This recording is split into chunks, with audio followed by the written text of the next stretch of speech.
Okay, from here things should start to get a little easier. We've gotten most of the important geometry taken care of, so from here on out what we really have to do is tie up a few loose ends. And in this case I'm thinking about our geometry that wraps around from here to here. We've got to figure out something useful to do with some of these extra edge loops. Now, the tendency for most would probably be to just bring this around back for the mask, that sort of thing. I want to try and use these edges down here for the slightest thing, and that would be here. Hold on, let me go ahead and grab this last edge. Actually, you know what? No, I'm not. Instead, I'm going to go about this a slightly different way. I'm going to grab these edges, and what I intend to do is I intend to take the edges you see here, and I'm going to extrude them out further, and I'm going to incorporate them into the nose's edge loops. So I think that will help continue the edge geometry and the smile muscle geometry for that area. So now that you have that in mind, let me switch over to here. Let me go to my scale tool and let me alt click and drag and pull that out.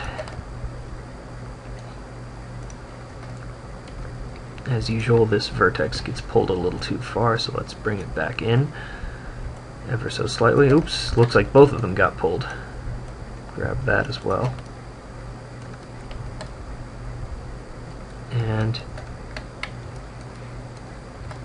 let's grab this vertex, which got pulled out that way. This is a little bit tricky. I don't think I intended to have this pulled out as far as I did, but that's my problem. I must sleep in the bed which I have made. Alright, so let me go ahead and target weld from here to there. Alright, that wraps that up. Let me go ahead and pull this down. I'm gonna have to figure out some useful way to get that geometry working for me. And let me go ahead and do one more edge loop growing, using pretty much the exact same edge loops. So go to my scale tool, shift click and drag, and that should take care of the rest. Let me go ahead and again do some cleanup, and then we'll actually start shaping some of these edges, and this should get us most of the chin.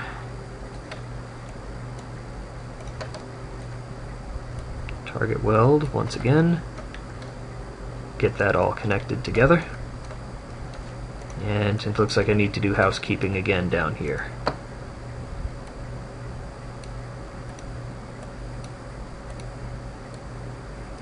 Alright, now with this extra geometry, let's go ahead and shape the chin.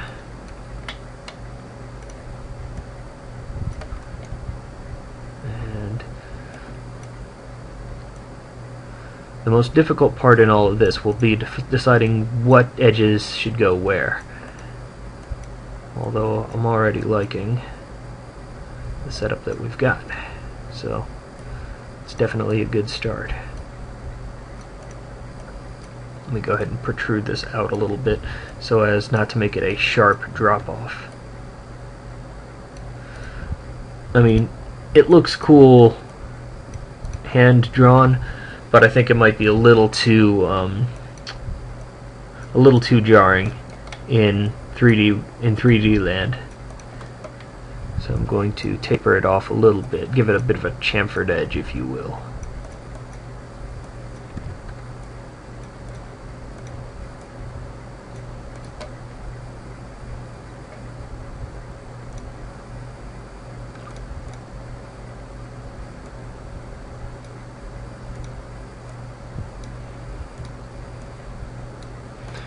Let's see how that's going over here.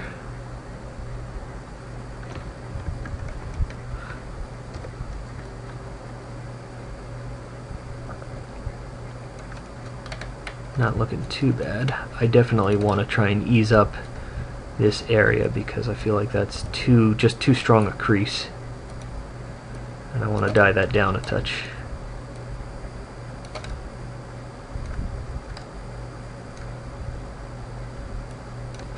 Yeah, I want to keep track of all of my edge loops and the way in which they flow, because that will have a direct effect on how the geometry flows. I actually want this to reconnect with this edge loop, with that edge back up there, so I'm actually going to pull this in a touch. And the way things are going, it's highly likely that I'm probably going to add an extra edge loop to cut into that area of the chin.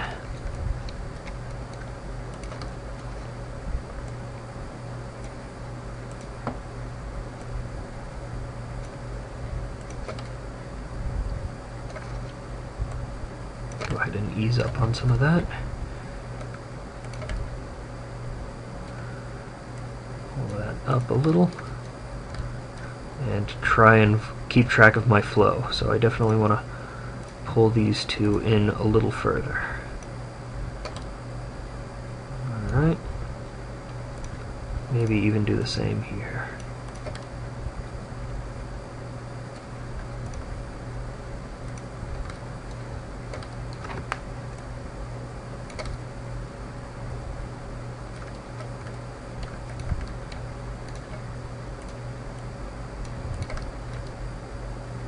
Alright, and with this, I could very easily extrude upward, which I think I shall. So grab this, extrude once, extrude twice, and do a lot of target welding.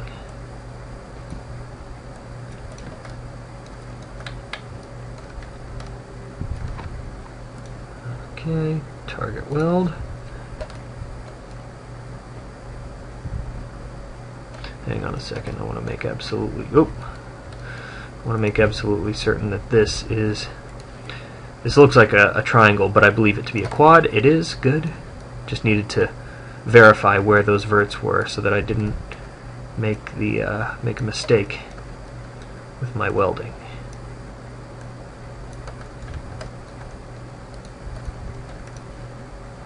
Alright, that's working pretty well, all things considered. I can pull that area down a little further. Start to even this out. Don't want these polygon groupings to be too close, because otherwise they'll start to get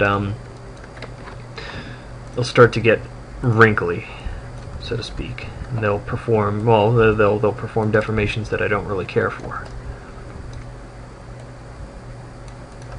So I've got to try and deal with this stuff now.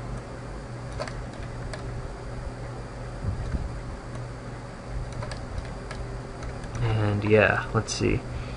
The way things stand, I have 1, 2, 3 edges that I could then connect through here. I'm not sure that I want to do that, but the way things stand, I see relatively little choice. Unless I want to pull some of this back. Let me do some additional shaping before I make a decision on that upper area. I'm not in any great hurry, so might as well make sure that the rest of this is working properly.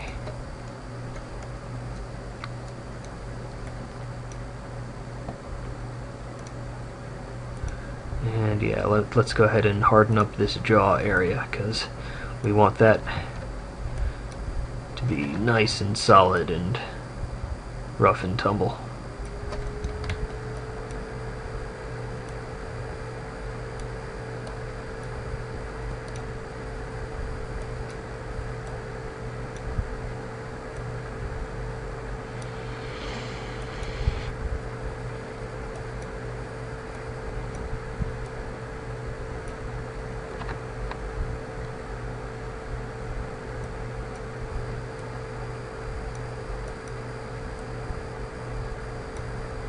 In this general area, I definitely want to try and make this a little bit solid.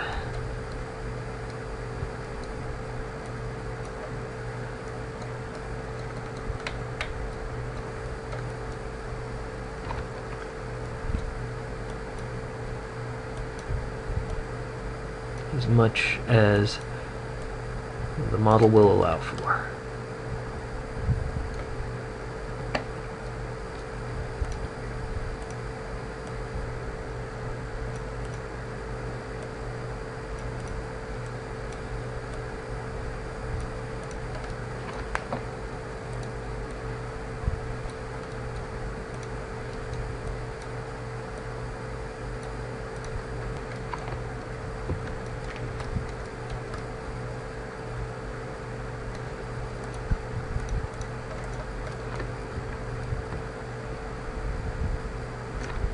Okay, that's not looking too bad. I think we've got a pretty well defined chin, but that being said, it hasn't solved my problem, my dilemma, if you will, with all of this extra geometry here. Well, upon looking at it, I'm thinking a compromise is in order. As in, basically, what I want to do is I want to create one incision here to be able to connect up here, and I'm actually going to get rid of one of my edge loops up here, and that should be a good compromise in terms of my geometry to make sure that everything fits up appropriately. Let me very quickly hide this edge, or this the eye, by right-clicking and say hide selection. And now I'm going to go ahead and proceed to get rid of one of my additional edges here. Let me loop that, and obviously I don't want to get rid of all of it. I want to get rid of at least that much. And from there I can say backspace, and I will, don't forget the vertices. Gotta get rid of those as well. Except, yes, interesting. Getting rid of these is going to affect my geometry considerably, so I'm going to have to be very careful with how I make sure that this remains round, properly rounded. See, every decision you make affects everything else. That shouldn't come as much of a surprise, really, but it reaffirms what you know. And let me go ahead and grab that vertex, pull that back.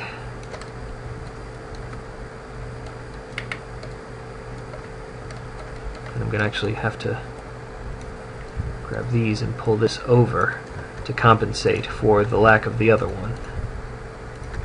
No longer rounding it out. Don't forget these.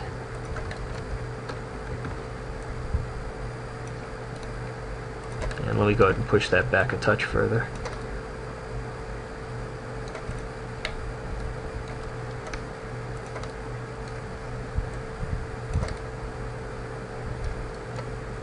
And let me go ahead and backspace, get rid of that as well, just to make sure that it doesn't get in the way of things.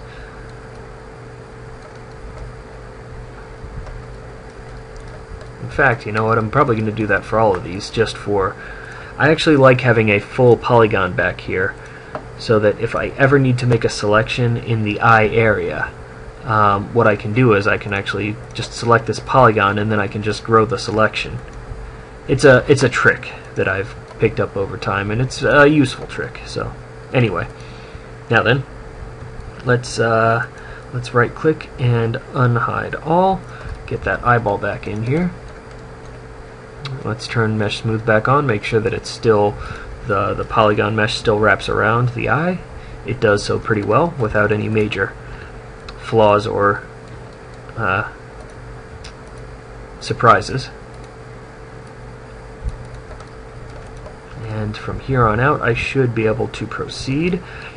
Alright, now I just need to create one more intersection through here by ringing this and connecting it. Let me make sure that I know where that ring goes. Always want to make sure you know where your polygon edge goes. Let me go ahead and get rid of these. Oh good, they're not selected. Alright.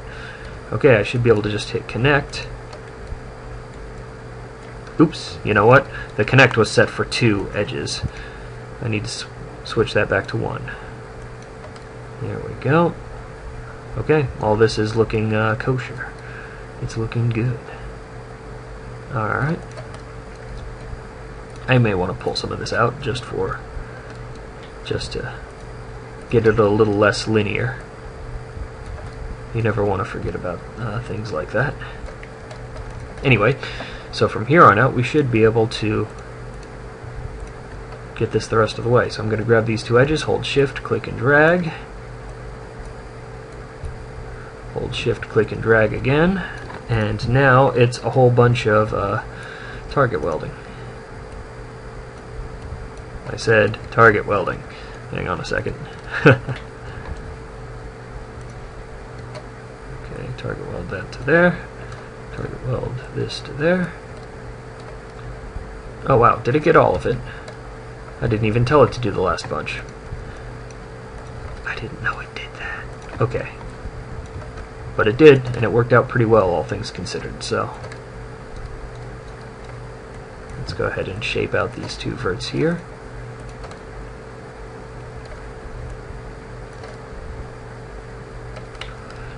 Okay, this last bit might be getting pulled a little too far back, so I'm actually going to start to bring it forward now.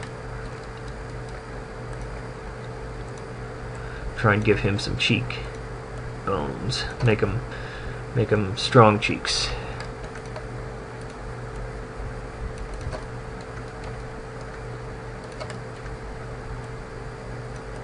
As you already know, there's a lot of back and forth with all this. You gotta find the optimal level to which everything works as well as possible.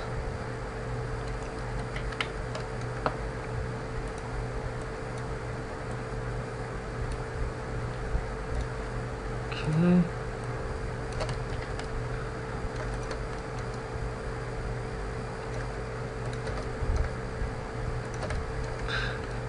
These cheeks do get pulled out around here. I guess my options are to either squeeze them in or to pull the rest out. And you know what? Okay, I'm going to have a nice strong jaw, hopefully, to offset for some of that. So I'm going to go ahead and leave those back there. Or I'm going to leave them pulled out the way they are. And proceed onward, unabashed. Although I might pull this area forward some more.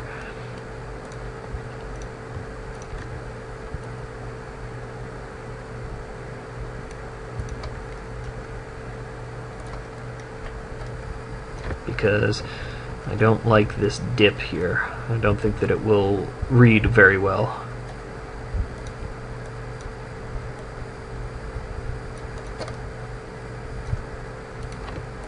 Yeah, ultimately, no matter what my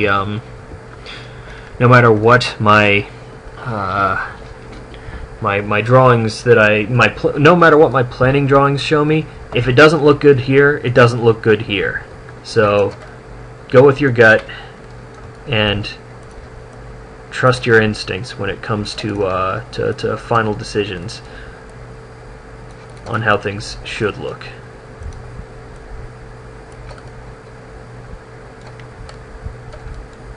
Alright, let's go ahead and take a look at this with Mesh Smooth.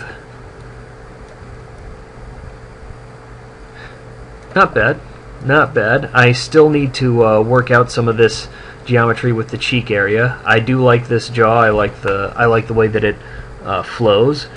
But getting the cheeks up here and the jaw down here to work together will be an issue.